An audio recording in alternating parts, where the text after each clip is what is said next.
ચલો હવે આજે આપણે ન્યૂ સબ્જેક્ટ સ્ટાર્ટ કરીએ એમી એટલે કે મેડિકલ ઇલેક્ટ્રોનિક્સ. મેડિકલ ઇલેક્ટ્રોનિક્સની અંદર આપણે મેડિકલમાં યુઝ થતા ઇક્વિપમેન્ટની અંદર જે પણ કમ્પોનન્ટ યુઝ થાય છે એ કમ્પોનન્ટ ભણવાના છે. જેમ કે ક્રિસ્ટલ યુઝ થાય તો ક્રિસ્ટલ ભણવાનું આવશે. 741ની આઈસી જે મેઇન છે આપણા માટે, જેને કહેવામાં આવે ઓપરેશનલ એમ્પ્લીફાયર. તો એવા નાના નાના અલગ અલગ કમ્પોનન્ટ ભણવાના છે જેને આપણે કહીએ છીએ મેડિકલ ઇલેક્ટ્રોનિક્સ. ચલો તો આપણું ટર્મ છે ઓપેમ. હવે ઓપેમ એટલે શું છે તો કે ઓપરેશનલ એમ્પ્લીફાયર. આ ઓપરેશનલ એમ્પ્લીફાયરને આપણે 741 આઈસી તરીકે ઓળખીએ છીએ. કોઈપણ જગ્યા ઉપર તમે ઓપરેશનલ એમ્પ્લીફાયર બહુ બધા અલગ અલગ ટાઈપના છે. બેઝિક આપણા જે સિલેબસ પ્રમાણે આપણે ભણવાનું છે મેઇન એ છે 741 આઈસી, એટલે જેને કહેવામાં આવે ઓપરેશનલ એમ્પ્લીફાયર. હવે જોવાનું મિનિંગ શું કહેવા માંગે છે. એમ્પ્લીફાયર, એમ્પ્લીફાયરનું કામ શું છે કે જે પર્ટિક્યુલર લોઅર ફ્રિકવન્સીના સિગ્નલને હાયર ફ્રિકવન્સીના સિગ્નલમાં કન્વર્ટ કરશે.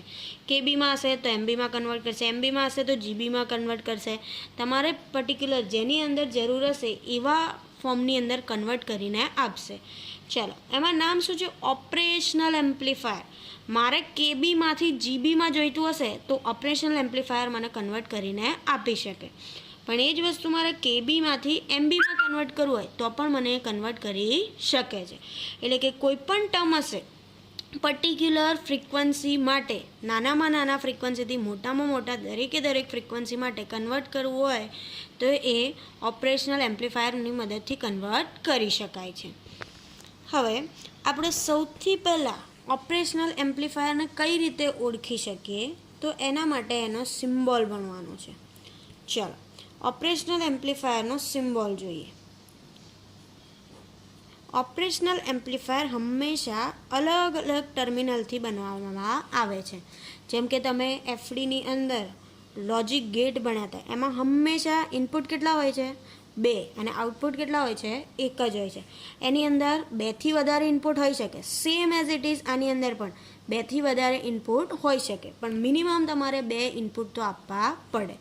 તો આ આપણું છે આઉટપુટ છે. આ બંને ટર્મિનલને આપણે કહેવામાં આવે ઇનપુટ. હવે આપણી કોઈ પણ ટર્મ હશે તો એને પાવર સપ્લાય આપવો તો પડશે. પાવર સપ્લાય આપ્યા વગર તમે ઇનપુટ આપી શકાય નહીં. તમે જોયું હશે તો પાવર સપ્લાય ઈસીપીની અંદર આપણે ભણ્યા તો એ રીતે પાવર સપ્લાય આપણે 2 ફોર્મની અંદર હોય. એક પોઝિટિવ પાવર સપ્લાય પણ આપવામાં આવે અને નેગેટિવ પાવર સપ્લાય પણ આપવામાં આવે. તો અહીંયા આગળ 2 ટર્મિનલ છે. એક ટર્મિનલ છે +VCC અને બીજું ટર્મિનલ છે -VEE, એટલે કે પોઝિટિવ સપ્લાય માટે છે અને આ ટર્મિનલ છે નેગેટિવ સપ્લાય માટે. તો +VCC -VEE, તો આને કહેવામાં આવે પોઝિટિવ પાવર સપ્લાય અને -VE ને કહેવામાં આવે નેગેટિવ પાવર સપ્લાય. ઓકે, હવે આ 2 ઇનપુટ આપ્યા છે તો ઇનપુટનું કંઈક નામ તો હશે. તો ઓપેમની અંદર હંમેશા 2 ડિફરન્શિયલ એમ્પ્લીફાયરનો ઉપયોગ કરવામાં આવે. ડિફરન્શિયલ એમ્પ્લીફાયર એટલે કે બંને ઇનપુટ કેવા હશે અલગ અલગ જોવા મળશે. તો બંને અલગ અલગ ટર્મિનલ એટલે કે એક ટર્મિનલને આપણે નેગેટિવ ટર્મિનલ કહી દઈએ, એક ટર્મિનલને આપણે કહી દઈએ પોઝિટિવ ટર્મિનલ. તો નેગેટિવ ટર્મિનલને શું કહેવામાં આવે છે તો કે એને કહેવામાં આવે ઇન્વર્ટિંગ એમ્પ્લીફાયર. એનું આઉટપુટ ઇન્વર્ટિંગ કેમ કહેવામાં આવે છે આગળ ભણશું એટલે આઈડિયા આવશે. ઓકે, નેગેટિવ ટર્મિનલને કહેવાનું inverting amplifier. Same term plus એટલે એને કહેવામાં આવે નોન ઇન્વર્ટિંગ એમ્પ્લીફાયર. એટલે કે એનું ઇનપુટ તમે જે આપશો એનું એ જ રહેશે, એના ઇનપુટમાં કોઈ ચેન્જીસ થઈ શકશે નહીં. હવે આપણી જોડે અહીંયા આગળ વચ્ચે બીજી વસ્તુ અહીંયા લખવામાં આવે છે એ. આ તમે 741ની આઈસી ડ્રો કરો ત્યારે કમ્પલસરી વચ્ચે એ લખવું ફરજિયાત છે. હવે એને શું કહેવામાં આવે છે તો એને કહેવામાં આવે વોલ્ટેજ ગેઇન. વોલ્ટેજ ગેઇનનો મતલબ એવો છે કોઈ પણ સિસ્ટમ તમે ભણતા હશો તેની અંદર તમને ઇનપુટ ખબર હશે, આઉટપુટ ખબર હશે, પણ વચ્ચેની પ્રોસેસ ખબર હોતી નથી. એક એક્ઝામ્પલ લો તો એની અંદર એમ કહીએ વોશિંગ મશીન છે તો વોશિંગ મશીનની અંદર તમે કપડાં નાખો છો ગંદા, અને આઉટપુટ તરીકે આપણને મળે છે ચોખ્ખા. તો આપણને અહીંયા આગળ પ્રોસેસ શું થઈ, કઈ રીતે ચોખ્ખા થયા, કઈ રીતે સારા થયા, આપણને કંઈ ખબર છે નહીં. તો એ પ્રોસેસને કહેવામાં આવે એ, that is called voltage gain. અને એનું સિસ્ટમ છે, આપણે રેશિયો કાઢતા હોઈએ છીએ કે રેશિયો આપણને કઈ રીતે મળ્યું કે સારા કપડાં આમાં ધોવાય છે, આમાં નથી થતું, પછી આની લાઇટની બ્રાઇટનેસ આની વધારે છે, આની ઓછી છે, તો કઈ રીતે ખબર પડશે? તો કે એ આઉટપુટ અપોન ઇનપુટ, કેટલું આઉટપુટ મળે છે, કોના રિસ્પેક્ટમાં તમે કેટલું ઇનપુટ આપ્યું છે. ઇનપુટ ઓછું હશે તો આઉટપુટ મસ્ટ બી કેવું મળશે, ઓછું મળશે. પણ આપણું ટર્મ જ શું છે, ઓપરેશનલ એમ્પ્લીફાયર, એટલે નાના સિગ્નલને મોટા સિગ્નલમાં કન્વર્ટ કરવાનું છે. એના માટે શું હોય છે, ગેઇન આપવામાં આવે છે. એટલે હંમેશા ગેઇનને કહેવામાં આવે આઉટપુટ અપોન ઇનપુટ કહેવામાં આવશે. હવે અને સેમ ટર્મ આઉટપુટને આપણે ડિનોટેડ કરવામાં આવે છે V0. V0 એટલે આપણું કહેવાય આઉટપુટ. સેમ ટર્મ તમે ઇન્વર્ટર અને નોન ઇન્વર્ટિંગને V1 અને આને V2 તરીકે કહી શકાય છે. ઓકે, હવે આ જ ટર્મ આના ઉપરથી, આ જ સિમ્બોલ ઉપરથી આપણે આનો પિન ડાયાગ્રામ ચેક કરીએ. ચલો, તો પિન ડાયાગ્રામ તમે બે રીતે ડિફાઇન કરી શકો છો.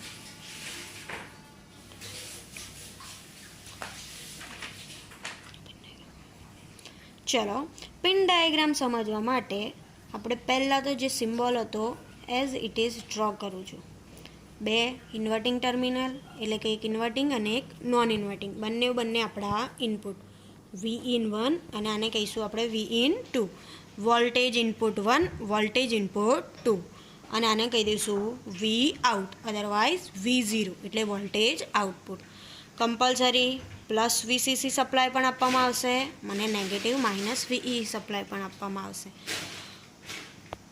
વચ્ચે અહીંયા આગળ કમ્પલસરી શું લખવામાં આવે, એ એટલે કે ગેઇન. જો આ ગેઇન નહીં લખો તો ગમે તેટલી તમે સારી ફિગર ડ્રો કરી હશે, ગમે તેટલું સરસ એક્સપ્લેન કર્યું હશે, પણ માર્ક આપશે નહીં. કમ્પલસરી એ લખવું પડશે. ચલો, હવે આનું પિન ડાયાગ્રામ યાદ રાખવા માટે થઈને કહું છું.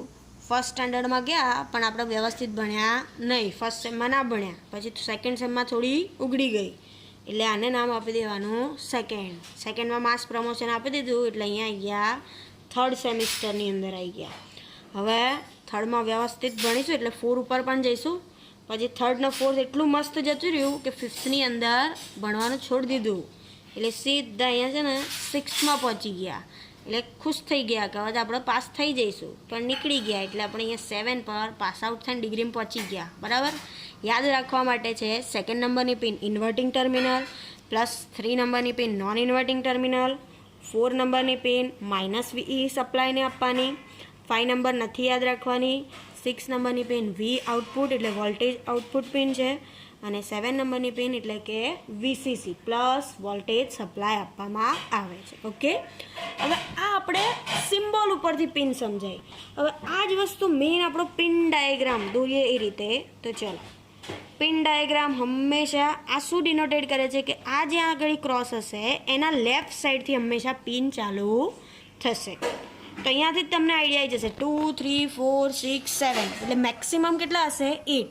કેમ કે કોઈ પણ આઈસી હશે એ કાં તો 4 લેગની હશે કાં તો પછી હશે 8, 4, 8, 16, 32 એવી રીતની આઈસી આપણને જોવા મળશે. તો જો અહીંયા આગળ આ બ્લોક કર્યો એની લેફ્ટ સાઈડથી સ્ટાર્ટ થાય. કોઈ પણ તમે આઈસી જોશો તો અહીંયા જોજો, આ જેવું બ્લોક હશે અહીંયા આગળ દેખાવમાં તો એમ તમને સીધી જ દેખાતી હશે, પણ લેફ્ટ સાઈડની અંદર જ્યાંથી પિન સ્ટાર્ટ થતી હશે ત્યાં આગળ એકદમ આવું ડાર્ક કલરનું તમને બ્લેક કલરનો ડોટ જોવા મળશે, થોડો ઉપસેલો ડોટ હશે, એટલે ખબર પડે કે આ 1 નંબરની પિન કહેવા માંગે છે.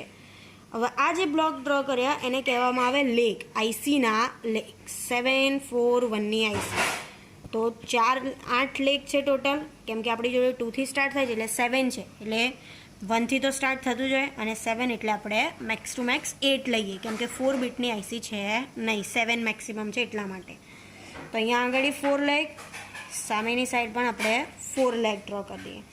લેફ્ટ સાઈડથી સ્ટાર્ટ થાય છે એટલે અહીંયા 1, 2, 3, 4, 5, 6, 7 અને 8 લેગની આઈસી ડ્રો કરી. ચલો, હવે અહીંયાથી જ ચેક કરો. પહેલાં આપણે આટલા ટર્મ લખી દઈએ, પછી આગળનું ભણીએ. તો 2 નંબરની પિન ઇન્વર્ટિંગ ટર્મિનલ છે, તો અહીંયા આગળ 2 ઉપર લખી દઈએ આપણે. ઇન્વર્ટિંગ એમ્પ્લીફાયર, ઓકે, અને માઇનસ. સેમ વસ્તુ ચલો 3, તો કે અહીંયા લખી દઈએ નોન ઇન્વર્ટિંગ એટલે કહી દીધું પ્લસ. થઈ ગયું 2 3 4 છે આપણા જોડે, તો માઇનસ VEE સપ્લાય થઈ ગયું. ચલો 5 છે નહીં, હંમેશા પિન 1 2 3 4, તો પાછી નીચેથી જ ઉપર સ્ટાર્ટ થાય. અહીંયા 1 2 3 4 5 6 7 8 થાય નહીં, એક કેની સિરીઝમાં જ હોય બધું.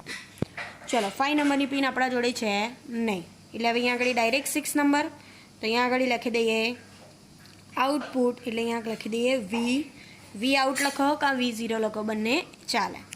7 નંબરની પિન ઉપર છે પ્લસ VCC, એટલે ફરી આ પણ શું કહેવા માગે છે સપ્લાય. જેમ કે આ નેગેટિવ સપ્લાય હતો, સેમ એઝ ઇટ ઇઝ આ પોઝિટિવ સપ્લાય જોવા મળે છે. ઓકે, હવે આપણી પિન રહી 1 5 અને 8. તો 1 5 અને 8 શું કહેવા માગે છે, તો આ બંને ક્રોસમાં યાદ રાખવાની.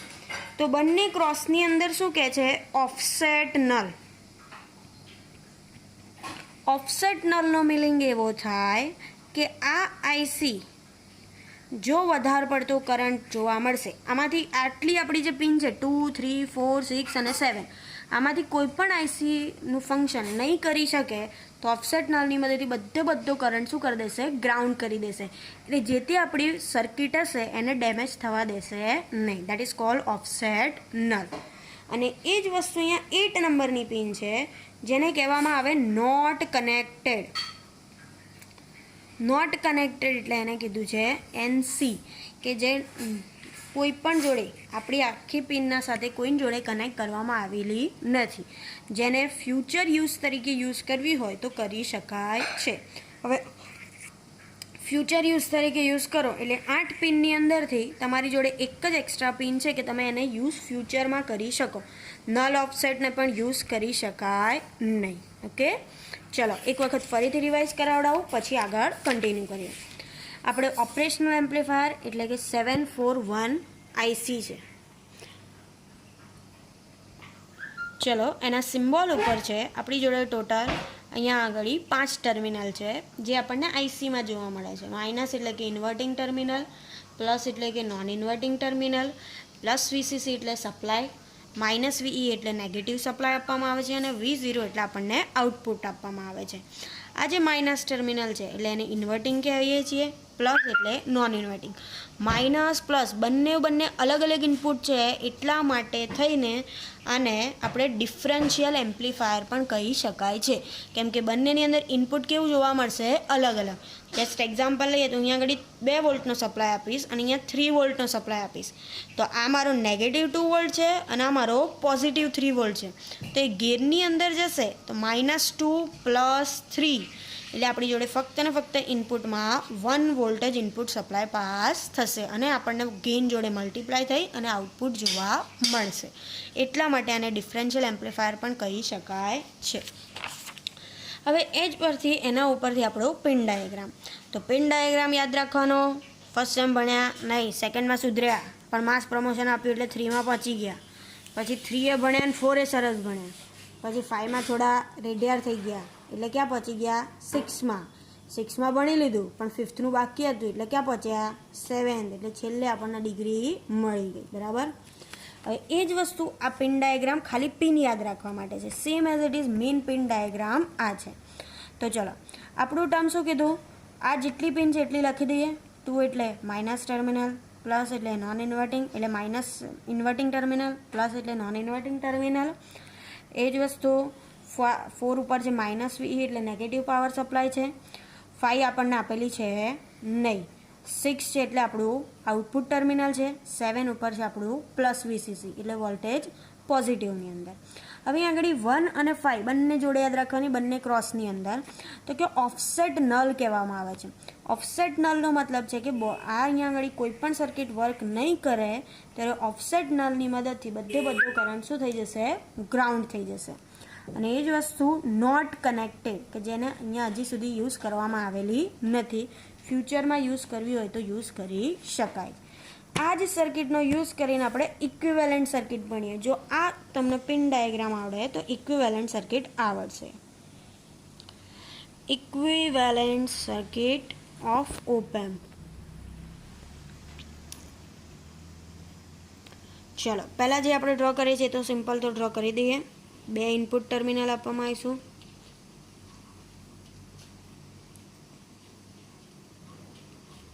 ચલો 2 આપણા ઇનપુટ ટર્મિનલ, આ આપણું વી આઉટ છે. આને વી ઇન 1 કહી દઈએ, આને વી ઇન 2 કહી દઈએ. આ બંને ટર્મિનલનું જેમ મેં હમણાં એક્ઝામ્પલ આપીને સમજાવ્યું રેઝિસ્ટ વોલ્ટના, એ રીતે અહીંયા આગળ લખીએ છીએ R I. Okay, power supply input આપવામાં આવશે. અહીંયા આગળ આઉટપુટમાં રેઝિસ્ટન્સ છે એટલે R0 લગાવ્યો, ઇનપુટમાં રેઝિસ્ટન્સ એટલે આર રેઝિસ્ટર ઇનપુટ લખવામાં આવ્યો.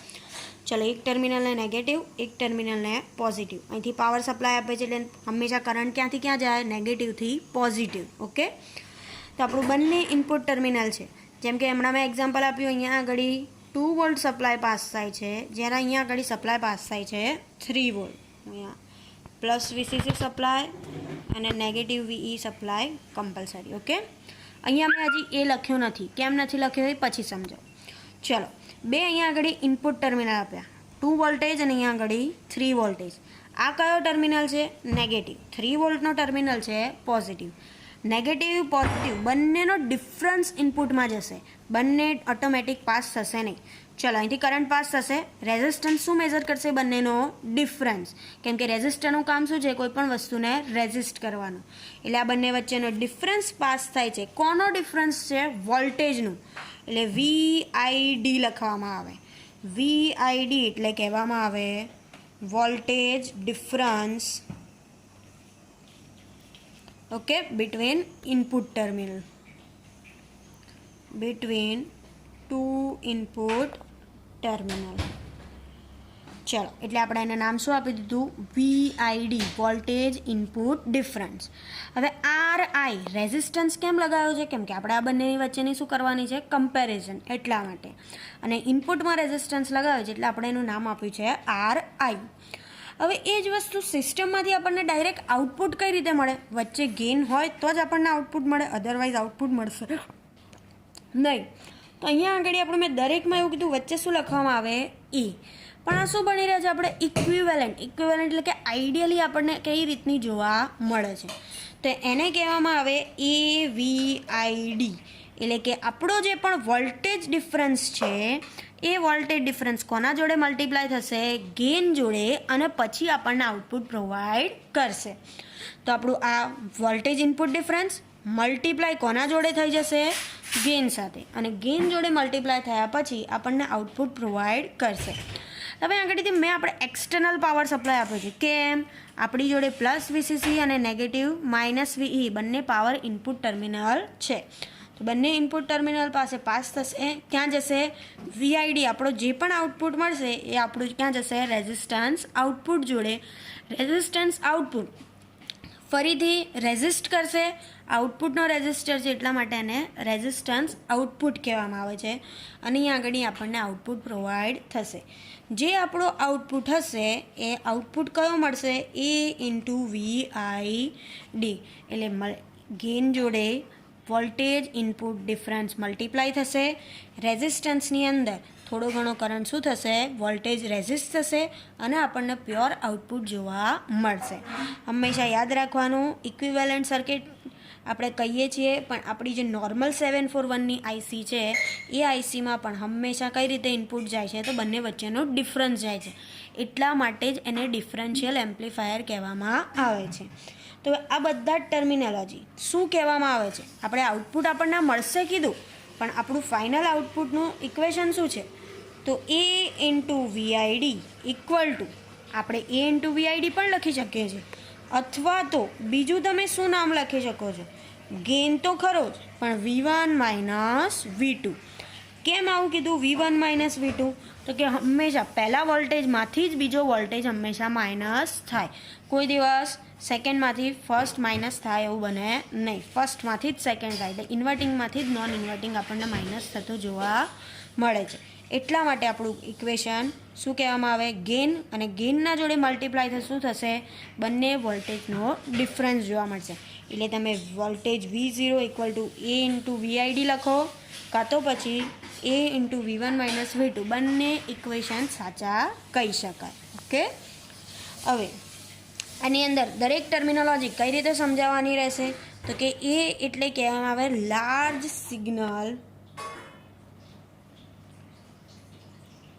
Large signal voltage gain. કેમ આને લાર્જ સિગ્નલ કીધું? અત્યાર સુધી તમે જોયું, જો આપણે આની અંદર તો ફક્ત શું લખ્યું હતું? Voltage gain. તો પછી આની અંદર કેમ લાર્જ સિગ્નલ વોલ્ટેજ ગેઇન? તો એનું રીઝન અહીંયા છે, આપણી જોડે ગેઇન જોડે શું મલ્ટીપ્લાય થાય છે? Voltage input difference. એ જસ્ટ સિમ્બોલ હતો એટલા માટે અહીંયા આપણે કોઈ પણ ટર્મ લખાય શું લખી શકાય? Large signal voltage gain. કેમ કે આ બંને વચ્ચેનો ડિફરન્સ હશે, એ ડિફરન્સ બહુ મોટો જોવા મળશે એટલા માટે. હવે અહીંયા આગળ કહ્યું VID તો મેં ઓલરેડી ડિફાઇન કર્યું છે, voltage difference between two input terminal. Okay, V1 છે એ આપણો ઇન્વર્ટિંગ ટર્મિનલ છે, inverting amplifier with respect to ground. કેમ ગ્રાઉન્ડ સાથે રિસ્પેક્ટ આપણે કહીએ છીએ તો કે આ બંને ટર્મિનલ ઇનપુટ તો આપ્યા, બાય ડિફોલ્ટ એ ગ્રાઉન્ડ સાથે કનેક્ટ કરેલા કહેવાય. કેમ કે તમે ઓલરેડી અહીંયાથી ઇનપુટ આપો છો, અહીંયા આગળ પ્લસ VCC માઇનસ VCC બંને વચ્ચેની કમ્પેર કરી વધારાનો વોલ્ટેજ શું કરી દેશે? ગ્રાઉન્ડ કરી દેશે. અને સેમ વસ્તુ V2 એટલે કે અહીંયા આગળ Vin1 અને અહીંયા Vin2 એટલે કહેવામાં આવે એ જ ટર્મ, પણ અહીંયા કહી શકાય non inverting amplifier respect to ground. જો ઇનપુટ નેગેટિવમાંથી આવશે એટલો જ ઇનપુટ શેમાંથી આવશે? પોઝિટિવ ટર્મિનલમાંથી.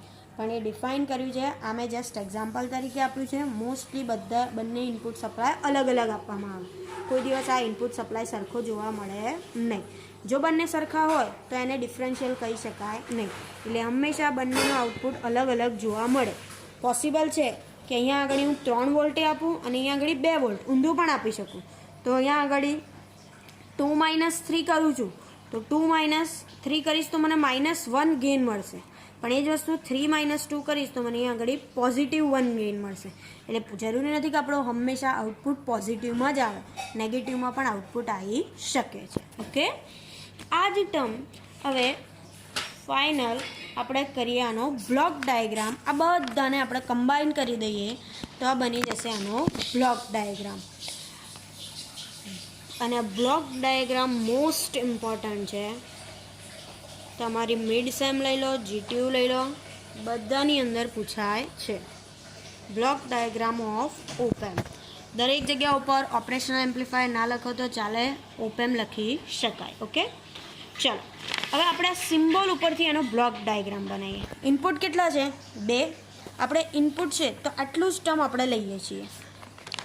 ચલો આટલું જ ટર્મ લઈએ તો ઇનપુટ 2 છે, આઉટપુટ હજી આપણને કોઈ ડિફાઇન કરેલું છે નહીં.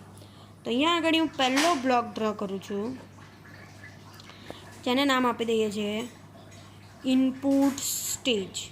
ઓકે, ઇનપુટ સ્ટેજમાં આપણા 2 ટર્મિનલ છે, એક પોઝિટિવ અને એક નેગેટિવ. ઉપર નીચે તમે બંનેમાંથી ગમે તે લખી શકો છો. ઇનપુટ સ્ટેજની અંદર આપણે કીધું આના ઉપરથી 2 ઇનપુટ છે અને સામે એ જ જગ્યા ઉપર અહીંયા આઉટપુટ આપણને ડિફાઇન થતા નથી, એટલા માટે 2 ઇનપુટ રાખું છું અને આઉટપુટ પણ 2 છે. તો આને આપણે કહીશું ડ્યુઅલ ઇનપુટ અને ડ્યુઅલ આઉટપુટ. કેમ કે અહીંયા આપણે આપણા જોડે ઇનપુટ કેટલા છે? 2 જ છે, same as it is output પણ 1 જોવા મળે. એટલે સિસ્ટમ કેવી કહેવામાં આવશે? સ્ટેબલ. એક જગ્યા ઉપર 2 જણ બેઠા છે, બીજી જગ્યા ઉપર પણ 2 જણ બેઠા છે, તો બંને સિસ્ટમ કેવી કહેવાય? સ્ટેબલ. કોઈ પણ ચેન્જ થશે નહીં. ચલો નેક્સ્ટ કહું અહીંયા આગળ આપણું આટલું ટર્મ, તો એ શું થશે આપણું? Intermediate stage. કેમ ઇન્ટરમીડિયેટ? વચ્ચેની પ્રોસેસ આપણને ખબર છે નહીં, તો આને કહી દઈએ ઇન્ટરમીડિયેટેડ stage. Intermediate stage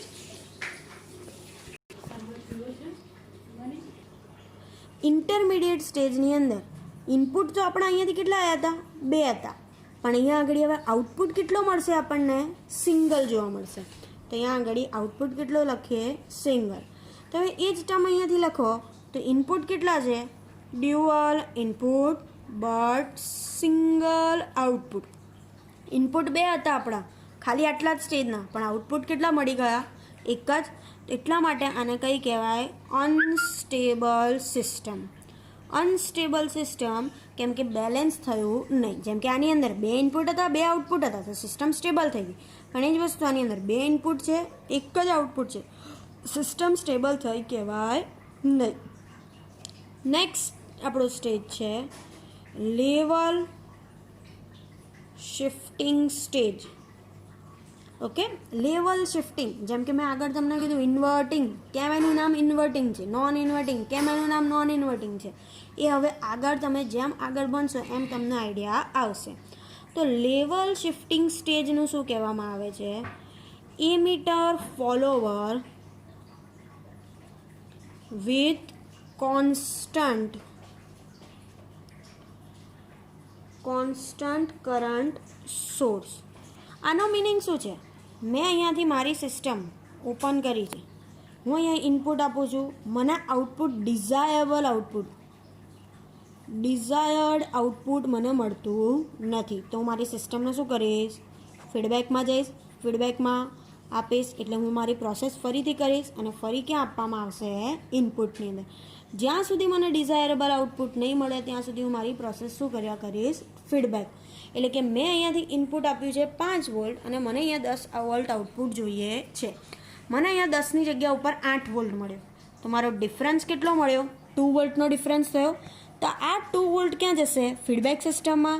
feedback system મારા 2 વોલ્ટ સપ્લાય જનરેટ કરશે અને એ જ ફીડબેક આપણને પાછું ઇનપુટ સિસ્ટમ દ્વારા ઓપન થશે ને જ્યાં સુધી 10 વોલ્ટ ડિઝાયરેબલ આઉટપુટ નહીં મળે ત્યાં સુધી સિસ્ટમ એને ફોલો કરશે. પણ કોની મદદથી? એમીટર. કેમ એમીટર? તો ECP યાદ કરો. હંમેશા એમીટર, કલેક્ટર અને બેઝ એમાંથી સપ્લાય કોણ જનરેટ કરે? એમીટર જ. એટલા માટે અહીંયા આગળ આપણને શું નામ આપ્યું છે? Emitter follower with constant current source. 10 volt નહીં મળે, કોન્સ્ટન્ટ સોર્સ કેટલો છે? 10 વોલ્ટ. ત્યાં સુધી એમીટર ફોલોવર ફર્યા જ કરશે. 10 વોલ્ટ નહીં આપે ત્યાં સુધી આપણું લેવલ ચેન્જ થયા કરશે. એટલા માટે આનું નામ છે લેવલ શિફ્ટિંગ. મારે પોઝિટિવની જગ્યા ઉપર નેગેટિવ 10 વોલ્ટ જોઈએ છે, તો પણ આ શું થશે? અહીંયા 2 વોલ્ટનો ડિફરન્સ આવ્યો તો અહીંયા નેગેટિવ 2 વોલ્ટ સાથે મલ્ટીપ્લાય થશે. એટલે કે લેવલ પોઝિટિવનું નેગેટિવ અને નેગેટિવનું પોઝિટિવ બંને ડેટા ચેન્જ કરી શકાય છે. ઓકે, તો જો અહીંયાથી આપણું લેવલ શિફ્ટિંગ કે જેમ કે અહીંયા આગળ આપણું મેઇન પાવર સપ્લાય હતો, અહીંયા રેઝિસ્ટર પણ હતો, તો એના જ ઉપરથી હવે આપણો ફાઇનલ શું જોવા મળશે? અહીંયા આગળ જો પહેલાં આપણું આ ઇનપુટ સ્ટેજ થયું, ઇનપુટ 2 હતા, આઉટપુટ પણ અહીંયા 2 મળ્યા. હવે એ જ વસ્તુ ઇન્ટરમીડિયેટ જે ગેઇન જોડે મલ્ટીપ્લાય થયું, હવે લેવલ શિફ્ટ થયું. 2 ઇનપુટ હતા, અહીંયા સિંગલ આઉટપુટ થઈ ગયું. પોઝિટિવનું નેગેટિવ, નેગેટિવનું પોઝિટિવ જોઈતું હોય તો પણ મળશે. અને અહીંયા મળ્યું છેલ્લે આઉટપુટ. તો આ આઉટપુટનું શું છે? ઇનપુટ ફાઇનલ એક જ જોવા મળે છે. તો અહીંયા આગળ લેવલ શિફ્ટિંગ સ્ટેજ પછી આપણને અહીંયા જોવા મળશે આઉટપુટ. આ આઉટપુટને અહીંયા કહેવામાં આવે છે કોમ્પ્લિમેન્ટરી